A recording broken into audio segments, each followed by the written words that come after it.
Pertama-tama, saya akan menjelaskan apa itu stunting.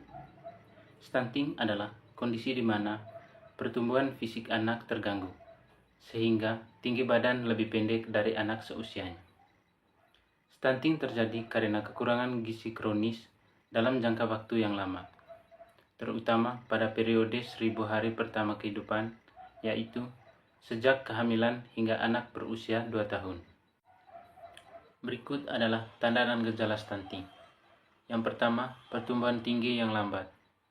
Anak stunting memiliki tinggi badan yang lebih pendek dibandingkan dengan anak seusianya. Yang kedua, wajah tampak lebih muda dari usianya. Anak dengan stunting seringkali tampak lebih muda atau lebih kecil dari usia sebenarnya karena keterlambatan pertumbuhan fisik. Yang ketiga, pertambahan berat badan yang tidak optimal. Selain tinggi badan yang terhambat, anak yang stunting juga mungkin memiliki berat badan yang lebih rendah karena kekurangan asupan gizi yang berkepanjangan. Yang keempat, perkembangan kognitif yang tertunda. Stunting juga mempengaruhi perkembangan otak sehingga anak yang stunting mungkin menunjukkan keterlambatan dalam perkembangan kognitif seperti lambat berbicara, sulit fokus, atau kesulitan belajar. Yang kelima, penurunan energi dan aktivitas fisik. Anak yang mengalami stunting biasanya memiliki energi yang rendah dan cenderung kurang aktif dibandingkan anak seusianya. Yang keenam, sistem imun yang lemah. Anak stunting lebih rentan terhadap penyakit karena sistem kekebalan tubuh lemah. Mereka sering mengalami infeksi seperti diare, infeksi saluran pernapasan, dan penyakit lainnya yang bisa memperburuk kondisi stunting. Yang ketujuh, keterlambatan dalam perkembangan motorik. Anak yang stunting mungkin mengalami keterlambatan dalam perkembangan motorik seperti duduk, merangkak, atau berjalan lebih lambat dibandingkan anak lain. Yang kedelapan, kesulitan dalam fokus dan perhatian.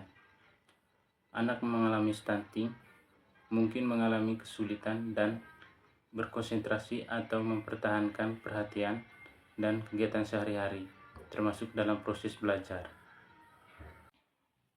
Berikut adalah beberapa penyebab stunting. Yang pertama, kurangnya asupan gizi, kekurangan protein, vitamin, dan mineral, pentingnya seperti zat besi. Yang kedua, pola makan yang tidak seimbang, pemberian makan yang tidak memadai selama masa bayi dan balita. Yang ketiga, infeksi berulang. Penyakit infeksi seperti diare atau infeksi saluran pernapasan yang sering terjadi dapat mengganggu penyerapan nutrisi. Yang keempat, sanitasi yang buruk. Lingkungan yang tidak bersih dapat menyebabkan anak berpaparan infeksi yang dapat mengganggu pertumbuhan. Berikut adalah dampak stunting.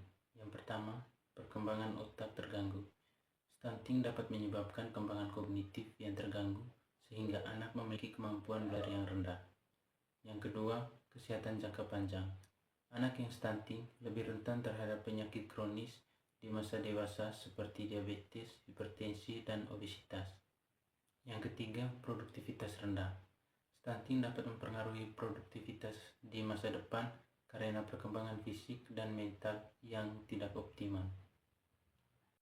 Berikut adalah pencegahan stunting.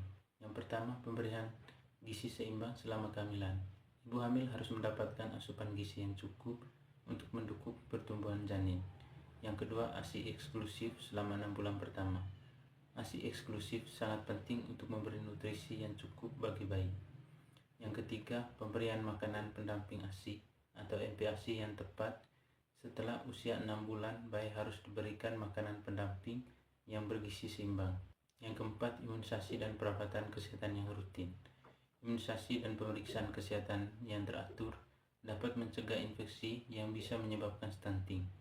Yang kelima, perbaikan sanitasi lingkungan yang bersih dan akses terhadap air bersih dapat mencegah terjadinya penyakit infeksi.